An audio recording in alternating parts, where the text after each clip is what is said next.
Have you ever wondered how vision gradually becomes clouded? At first you squint while reading the small letters, then move the phone away.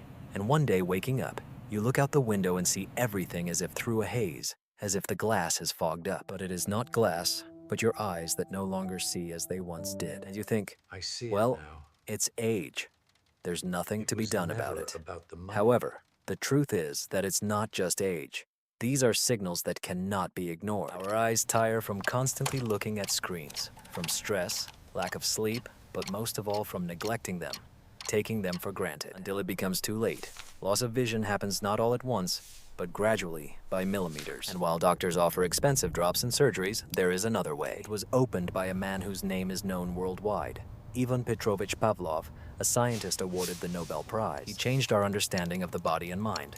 But few know he left us not only scientific research, but also practical recommendations. Simple, tested, and profound. Among them are methods for restoring vision, without surgery, without risk, relying solely on how our body functions. He claimed that vision is not only the eyes, but the entire nervous system, including emotions, nutrition, light, and breath. If one learns to interact correctly with oneself, vision is restored not instantly, but steadily. These methods have long been known only to a few. They were not advertised because they did not bring profit. But now, as more people seek natural ways to maintain their health, it is time to talk about them. You can regain clarity, sharpness, and confidence. Do not believe those who say it is too late. Believe those who have dedicated their lives to proving that too late is just a mindset. The body, if supported, thanks you every day, especially the eyes. All you need is to start small, with what is at hand, with what already works for thousands of people. If you listen to this story to the end, you will learn what was once hidden, because strength lies in simplicity, and clarity is in knowledge. But this is only the beginning. If you care about your health or the health of your loved ones, join the elders community. Write 1 if this is useful to you, and 0 if not.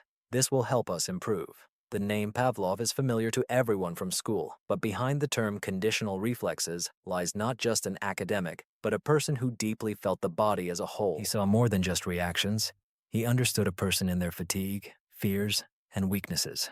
He did not consider sight a separate function that could be corrected with drops or glasses.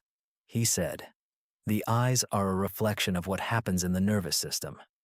This thought changed everything. Ivan Petrovich paid attention to the details. He noticed how patients who had experienced stress saw their vision deteriorate literally in a day, and how after rest and a calm walk, it partially restored. He did not just observe, he recorded, measured, and proved. His diaries are full of entries where eyes, pulse, breath, and mood merge into a whole. He noted, when a person lives in a state of anxiety, their organs start to fail, and the first to go are the eyes. He gave examples of how school children, under pressure, began to complain about the blurriness of images, while elderly people lost clarity of vision after losing loved ones. However, after rest, sleep, and peace, their vision returned to normal. That is why he called vision an emotional filter. We perceive the world not only through our eyes, but also through the state of our soul. If the state is disturbed, vision suffers first. Pavlov said that the nervous system is the conductor, and the eyes are among the most sensitive instruments.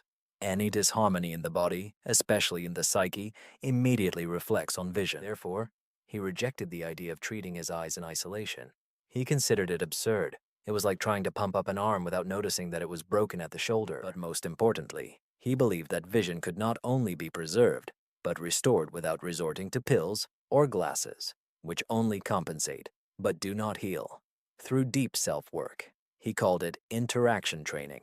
His methods were simple but required concentration. He taught to notice how the eyes react to emotions, light, and breath. He urged to be in touch with oneself. He claimed that the eyes, like the heart, need to be trained to the right rhythm, that they, like muscles, require relaxation and exercise, and that it is up to us whether our gaze will dull or gain clarity. But how did he suggest restoring vision without drops and surgeries? You may not believe it, but a cup of water in the morning is already the first step to restoring vision. Pavlov claimed, do not seek complex solutions where nature has already provided everything. He viewed the organism not as a machine needing repair, but as a living orchestra, where each instrument must sound in harmony. And the first chord for him was always water, not just a liquid, but awakening. He wrote, "The eye is also a tissue, and like any fabric, it needs a clean, warm environment. A cup of water in the morning makes the blood fluid. Toxins leave, the blood vessels of the eyes receive nourishment. Without water, all this stagnates, and vision worsens." Then he spoke of light. Pavlov noted with concern how quickly people replace sunlight with lamps. He claimed, "Without daylight, the optic nerve falls into hibernation. Sunlight activates hormones of vigor, improves hypothalamus function, and thus restores the natural activity of the eyes." He advised, "Step out onto the balcony, into the garden, even if just for 10 minutes. Let your eyes absorb the true, natural light. Let your pupils contract and expand not from the screen, but from the sky. It's like exercise for the entire visual apparatus." He claimed that even people with cataracts began to see better when they went out into the morning light every day. In the evening, he recommended slow, deep breathing. He wrote that tension in the eyes is not always related to external light, but often connected to an inner feeling of anxiety. We stop breathing, clench our jaws, squint, and tense our foreheads, which negatively affects the optic nerve. He advised to close our eyes, breathe deeply, and imagine letting go of everything unnecessary, just being in this state for 5 minutes, without thoughts or analysis, only breathing. This is not meditation, but a way to relieve tension. He compared it to pressing the reset button. 3 simple steps: a glass of water, 10 minutes in the sun, and 5 minutes of breathing exercises seemed elementary. Yet their effects spoke for itself. People shared how clarity and perception gradually returned. Dryness in their eyes disappeared, and by evening there was no feeling of fatigue, as there had been before. It was not a miraculous remedy or a surgical intervention, but a return to our natural rhythms that we had forgotten in the daily hustle. However, the most astonishing discovery Pavlov made in the field of nutrition was that the optic nerve is not just a conduit between the eyes and the brain. It is a living organ that requires nourishment, just like the heart, liver, or skin. Pavlov argued, the nervous system cannot endure hunger. He meant not only emotional exhaustion, but also a physical lack of essential substances. He believed that if a person eats monotonously, drinks only tea and coffee, and eats canned food, the optic nerve begins to weaken. The cells lose sensitivity, and signals arrive with a delay. You start to feel that your eyes seem to lose their liveliness, get tired quickly, but they can be fed. Pavlov particularly highlighted blueberries, calling them the berry of light. Bioflavonoids, anthocyanins, vitamin A, all of these are found in blueberries and aid in the renewal of retinal cells. They improve night vision, relieve vascular spasms, and help with better focus. According to him, rosehip is a real bomb of vitamin C. It strengthens the walls of the vessels through which blood flows to the eye, making vision more stable. Mint and lavender, as he noticed, help relax the eye muscles, especially in the evening when fatigue accumulates and the eyelids become heavy. But what surprised Pavlov the most was the calamus. This modest root, which had previously been used mainly for the stomach, turned out to be a powerful stimulant for the eyes. He improves microcirculation, nourishes the optic nerve, and even affects visual acuity. In his laboratory, patients who took a decoction of calamus with nettle began to read fine print without glasses after 2 weeks. These were not miracles, but physiology. Nettle in this combination cleansed the blood and eliminated toxins, while calamus activated vision. Pavlov often repeated, if you care for the optic nerve, it awakens. If not, it falls asleep. However, he emphasized an important point. Even natural remedies can cause harm if used thoughtlessly. Each person has their own story and ailments, and even the most beneficial brew can exacerbate a hidden problem. Therefore, he recommended precision, moderation, and regularity, and also trust in your body, which always sends signals about what is suitable and what is not. But how to properly apply these recipes so as not to harm yourself? Pavlov emphasized, you cannot just start taking herbs based on what you read somewhere about their benefits. He spoke out against fanaticism, especially when it came to health. Natural remedies have power, but only in skilled hands. He emphasized that each plant carries not only benefits, but also contraindications. For example, rosehip is rich in vitamin C, but it can cause discomfort in gastritis or ulcers. Nettle effectively cleanses the blood, but it acts as a diuretic and can overload the kidneys. Mint and lavender create a relaxing effect, but they can cause weakness with low blood pressure. Therefore, he recommended, do not self-medicate. Treat consciously. Pavlov proposed a clear scheme: 2 to 3 times a day, strictly after meals, not on an empty stomach. The decoction is not just tea. It should be consumed by the spoonful or half a glass, depending on the composition. The treatment course lasts 2 weeks, after which a mandatory 1-week break follows. This is necessary not only for rest, but also for the body to adapt. He emphasized, the pause is part of the treatment. Without it, the effect weakens, as the cells must have time to perceive signals, reorganize, and activate internal reserves. Pavlov noticed that those who drank without breaks experienced reduced effects and sometimes side reactions. He recommended preparing infusions in a water bath to preserve nutrients, avoiding boiling herbs in aluminum dishes, and not storing the infusion for more than a day. If someone experiences heaviness, nausea, or insomnia, the intake should be canceled and the composition reconsidered, as the body always provides feedback. Pavlov was an advocate of the principle, better less, but more accurately. He even advised keeping a small diary to record how a person feels before and after taking it. This helped notice the slightest changes that could be overlooked in daily life. He cared for his patients, especially the elderly, and said, "Your task is not heroism, but calm, steady care for yourself." That is why his plans were gentle and adaptive. He did not promise miracles on the 3rd day, but spoke of gradual improvement. And people returned, noting, "I can see better. I fall asleep more easily. The tension in my eyes has passed." Everything was carefully measured, thought out, and humane. However, this is not enough if the main thing is not attended to. Imagine holding your hand in one position for an entire day. After an hour, it starts to feel numb. After a day, there is pain, and after a week, it weakens. The same happens with the eyes. We stare at one point for hours, at the screen of a phone, television, or book. The muscles responsible for eye movement freeze, circulation slows down, tension arises, and over time vision begins to deteriorate.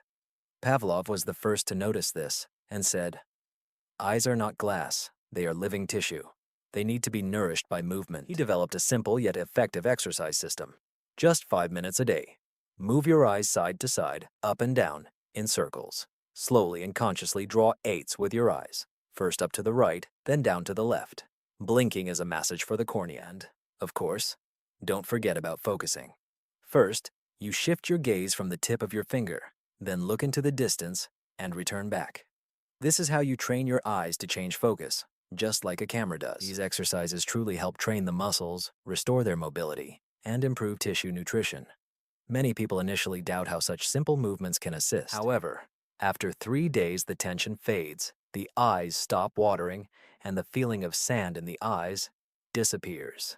After a week, vision becomes a bit clearer.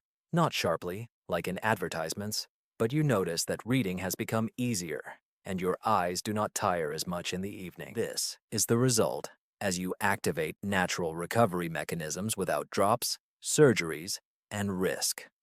Pavlov emphasized, do this morning and evening, not through force, but with care.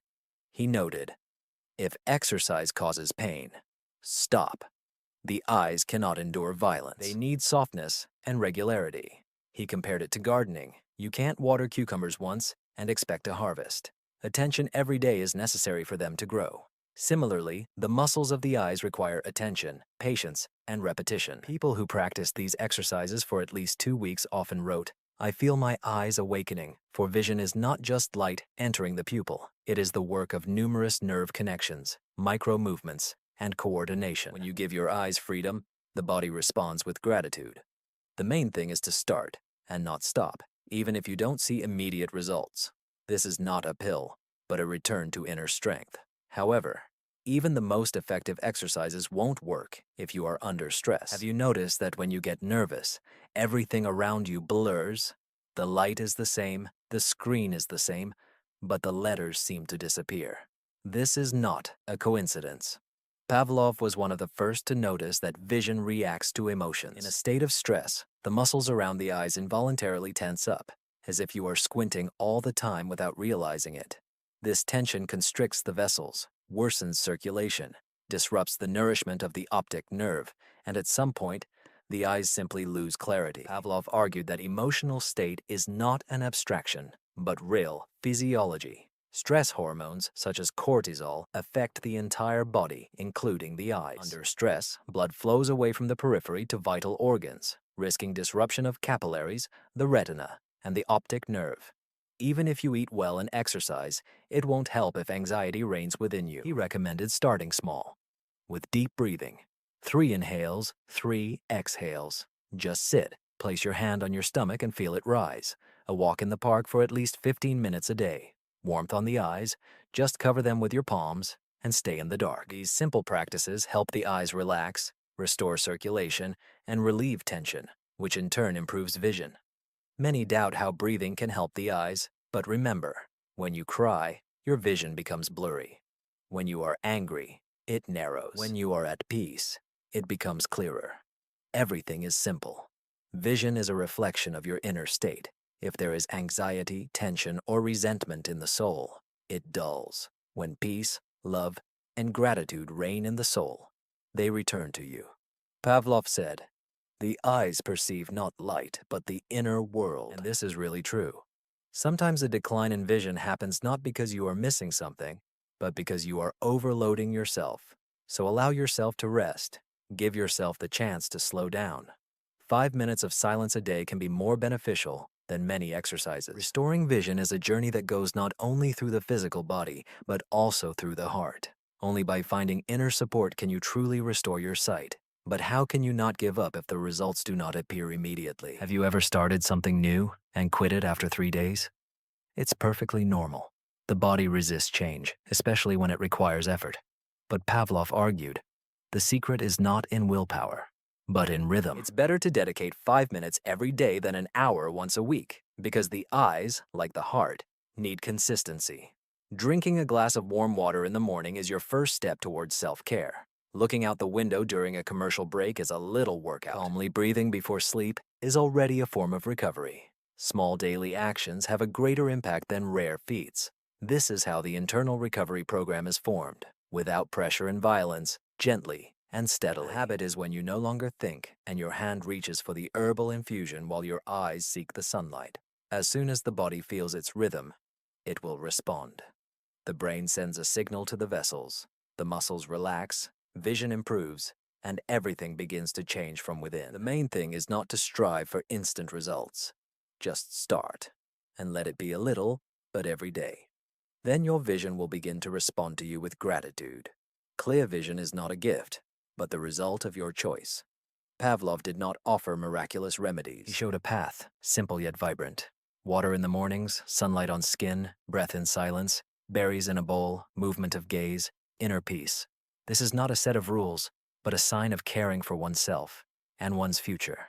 Eyes reflect how you live. If you start living consciously, step by step, your body will respond gradually but surely. The main thing is not to postpone and not to wait for a crisis, but to simply start with one day and one action. Now the decision is yours. If you have reached the end, it means you care about this. Write yes if you are ready to take a small step for your health. Share this with those in need.